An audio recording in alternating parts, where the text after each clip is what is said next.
मोहब्बत के साथ नफरत का वो किस्सा जो सिहरन पैदा कर दे। कहानी का ऐसा अंत कभी नहीं सुना होगा। इस कहानी में मोहब्बत और नफरत के बीच एक जद्दोजहद है, ऐसी जद्दोजहद जिसके गर्भ से गुनाह पैदा हुआ। मोहब्बत और नफरत क्राइम की किसी भी कहानी का शायद सबसे अहम हिस्सा होता है। कहते हैं मोहब्बत और जंग में सब जायज है, लेकिन जब बात जुर्म की हो तो जंग की जगह नफरत को रखा जा सकता है। यानी मोहब्बत और नफरत में सब जायज है। लिहाजा क्राइम की कहानी के आज के इस सिलसिले में मोहब्बत और नफरत की एक अनोखी मिसाल के तौर पर सामने आई है। कहा तो ये भी जाता है कि प्यार अंधा होता है और इसी अंधेपन की वजह से वो अपने प्यार को पाने के लिए किसी भी हद तक गुजरने को तैयार हो जाता है। ऐसा ही एक प्यार की हद से गुजरकर जुर्म की दहलीज पार करने का किस्सा बिहार से सामने आया, जिसे सुनकर लोग सिहर गए। बिहार की राजधानी पटना से करीब 320 किलोमीटर दूर अररिया जिले के रानीगंज थाना इलाके से एक हैरत अंगेज दास्तां सामने आई। ये कहानी बिहार के अररिया जिले के दो गांव की है, जहां दो परिवार रहते थे। उसी गांव में उमेश यादव का परिवार भी रहता था। मध्यम वर्गीय परिवार का बेटा उमेश यादव अपना काम बड़ी ईमानदारी से करता और अपने परिवार का पेट पालता था। उनका एक बेटा था छोटू यादव। गांव का लड़का छोटू बेहद शरीफ और सीधा साधा।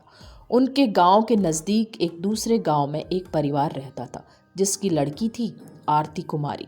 आरती का परिवार छोटू के परिवार से थोड़ा ज़्यादा खुशहाल और अधिक अमीर था और आरती के परिवार के लोगों की गांव में अच्छी खासी धाक थी। उनकी दबंगई भी चलती थी।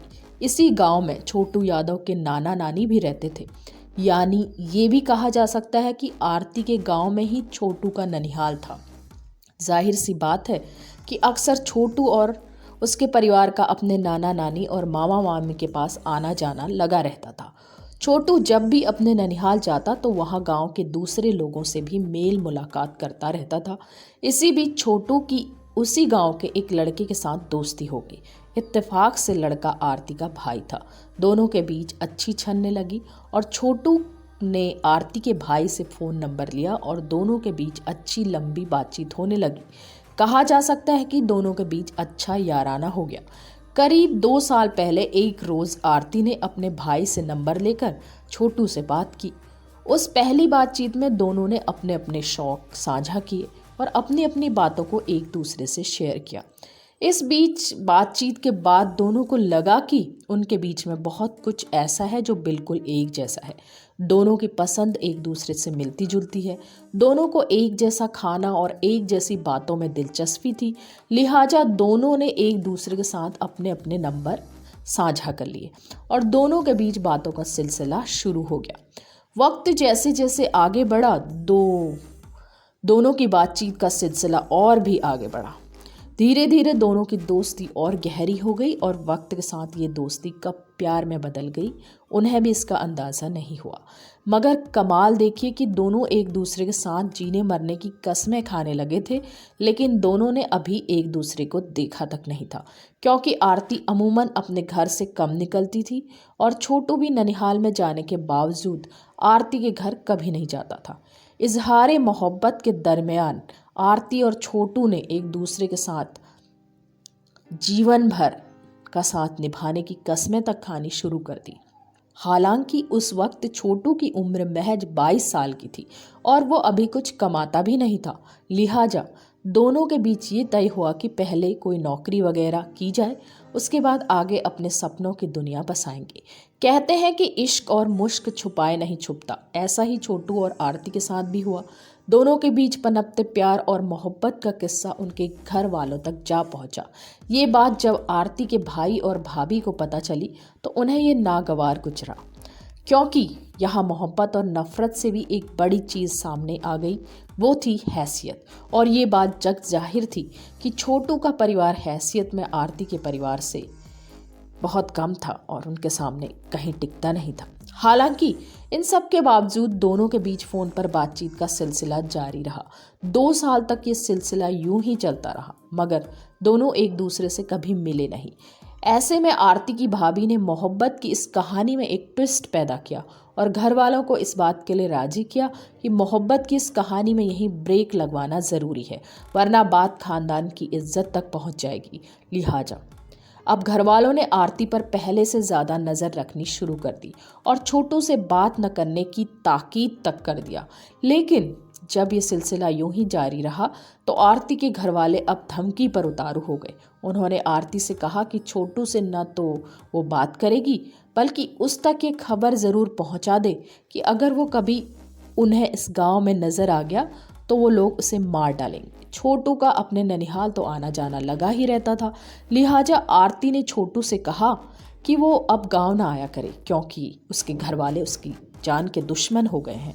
साल 2022 की जुलाई के महीने के दूसरे मंगलवार को छोटू अपने मामा के घर जाता है। जिस वक्त छोटू अपने मामा के घर में दाखिल हो रहा था, तभी आरती की भाभी ने छोटू को देख लिया। फौरन अपने ससुर और अपने पति को जाकर इत्तला कर देती है कि छोटू अपने मामा के घर आया हुआ है। छोटू के अपने गांव में आने की खबर पाकर आरती के घर वाले एक प्लान बनाते हैं और इस प्लान के मुताबिक घर के ही लोग, खास तौर पर आरती की भाभी, उसके पास आती है और कहती है कि छोटू गांव में आया है तो क्यों ना वो उसे यहाँ घर पर बुला ले, क्योंकि भाभी ने आरती को झांसा दिया कि उसके पापा और भैया छोटू से उसकी शादी की बात करेंगे। आरती अपनी भाभी की बातों में आ जाती है और फौरन छोटू को घर आने के लिए कहती है। साथ ही ये खुशखबरी भी देती है कि घर वाले दोनों की शादी के लिए राजी हैं। लिहाजा अब उनकी शादी घर वालों की मर्जी से हो रही है। अपनी माशूका से अपने अनाम रिश्ते को नाम मिलने की खुशखबरी पाकर छोटू बेहद खुश होता है। शाम ढल चुकी थी। देर रात छोटू अपने मामा के घर से निकला और सीधा आरती के घर जा पहुंचा। आरती का पूरा घर छोटू का इंतजार कर रहा था। छोटू के घर पहुंचते ही पहले उसे बड़े आराम से बिठाया जाता है और बातचीत का सिलसिला शुरू हो जाता है और इन्हीं बातों में वो आरती के घर वालों के सामने अपने प्यार का इजहार भी कर देता है। तब घर वालों ने उसी के सामने आरती से भी पूछा तो आरती ने भी अपनी रजामंदी दे दी, इस गुमान में कि अब घर वाले उनकी शादी करवा ही देंगे। जैसे ही छोटू और आरती के प्यार का इजहार उनकी जुबान से सुना तो अचानक घर वाले छोटू पर टूट पड़े। डंडे, सरिये और लात घूंसों से आरती के घर वालों ने छोटू की पिटाई कर दी। अपने सामने अपने प्यार की इस कदर पिटाई देखकर आरती घबरा गई। वो बीच बचाव करना चाहती थी, लेकिन घर वालों ने अब आरती की पिटाई शुरू कर दी और पीटते पीटते घर वालों ने आरती को एक कमरे में बंद कर दिया। इसके बाद आरती के पिता और भाई अपने एक रिश्तेदार के साथ मिलकर छोटू को दूसरे कमरे में ले गए और वहां ले जाकर उन सभी ने छोटू की जमकर धुनाई शुरू कर दी। सभी ने छोटू की इस कदर पिटाई की कि वो अधमरा हो गया। छोटू की पिटाई का सिलसिला सुबह 4 बजे तक चलता रहा। इसी बीच सुबह के 4 बजे आरती ने अपने मोबाइल से छोटू की बहन को फ़ोन कर दिया और उसे पूरा किस्सा बता दिया। उसके बाद आरती ने छोटू के पापा से भी बात की और उन्हें भी छोटू के साथ हो रही मार पिटाई की पूरी बात बता दी। छोटू के घर वाले घबरा गए और भागते हुए आरती के गांव पहुंचे और सबसे पहले छोटू के मामा के पास पहुंचे और उन्हें नींद से उठाकर उन्हें पूरा किस्सा बताया। और फिर सब आरती के घर पहुंचते हैं। घर के सारे दरवाजे बंद थे। वो लोग बाहर से आवाज़ देते हैं, लेकिन कोई जवाब नहीं मिलता। तब छोटू के पिता घर के पिछवाड़े जाते हैं तो उन्हें वहाँ एक खिड़की खुली दिखाई देती है। उस खिड़की से झांकते ही छोटू के पिता को अपना बेटा ज़मीन पर तड़पता दिख जाता है, जो लगातार पानी मांग रहा था। अपने पिता को देखकर वो पानी मांगता है। इसी बीच आरती के घर वाले, जो करीब करीब शैतान बन चुके थे, वो वहाँ आ पहुँचते हैं और छोटू के पिता से वहाँ से भाग जाने को कहते हैं और ये भी धमकी देते हैं कि अगर वो वहाँ से नहीं गए तो उनका भी यही हाल होगा।